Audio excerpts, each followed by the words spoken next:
Congress party కోసమైనా ఇక్కడ ఈ వేదిక మీద ఉన్న ఈ పెద్దలందరికీ మాటిస్తున్నా, మన దేశానికి బీజేపీ మంచిది కాదు అన్న విషయం ఇటీవల కాలంలోనే చాలా మందికి అర్థమవుతున్న విషయం.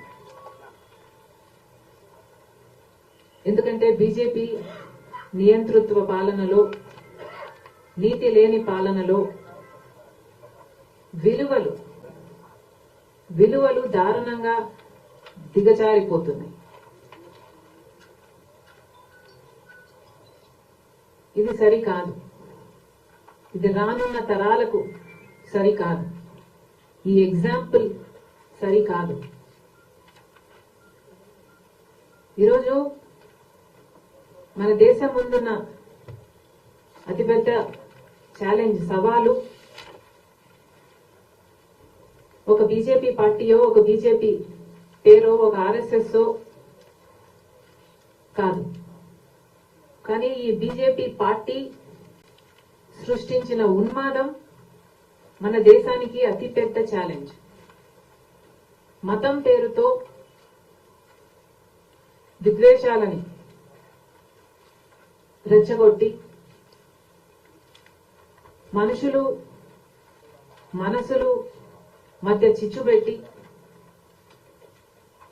వాళ్ళు లబ్ధి పొందాలని చూసుకుంటున్నారు.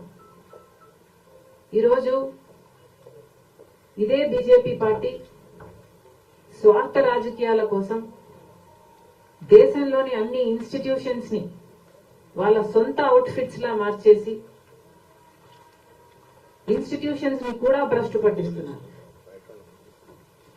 ఇవన్నీ మన దేశం ఎదుర్కొంటున్న సవాళ్లు. మనం పోరాటం చేస్తున్నది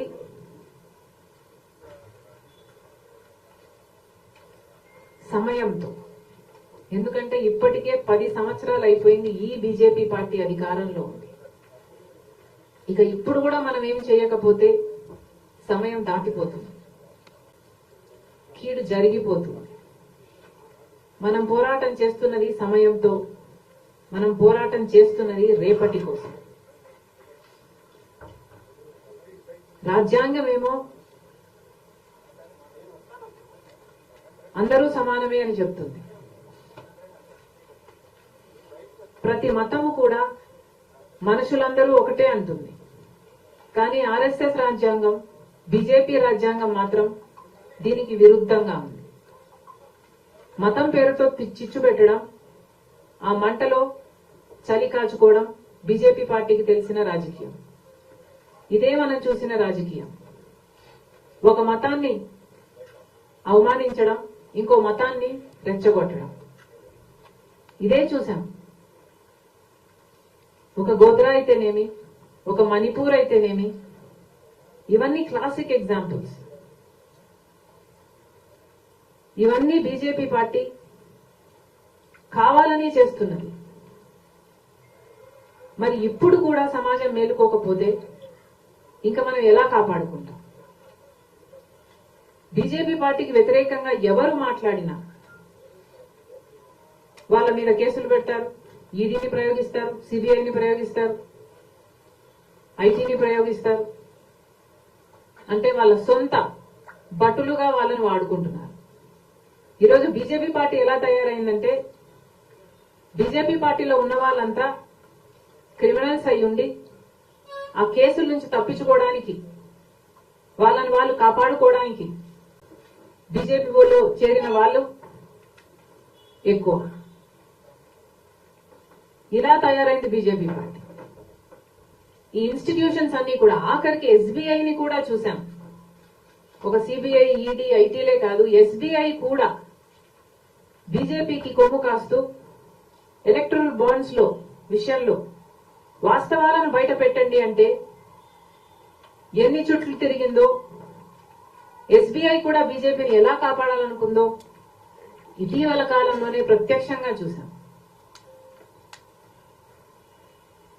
బీజేపీ చేసిందల్లా ఈ 5 సంవత్సరాలలో అరాచకం. ఈరోజు దళితులకు గాని, ఎస్టీలకు గాని, మైనారిటీలకు గాని ఇలా అట్టడుగునున్న వర్గాలలో ఏ ఒక్కరికి భరోసా లేకుండా పోయింది, సెక్యూరిటీ అనేదే లేకుండా పోయింది. పోనీ మిగతా భారతదేశం అన్నా బాగుందా, అభివృద్ధి జరిగిందా, ఆర్థికంగా బలపడిందా అంటే India as a developing nation in the natural scheme of things grow అయిందే తప్ప బీజేపీ చేసింది ఏమీ లేదు. ఇంకా బీజేపీ ఏదైనా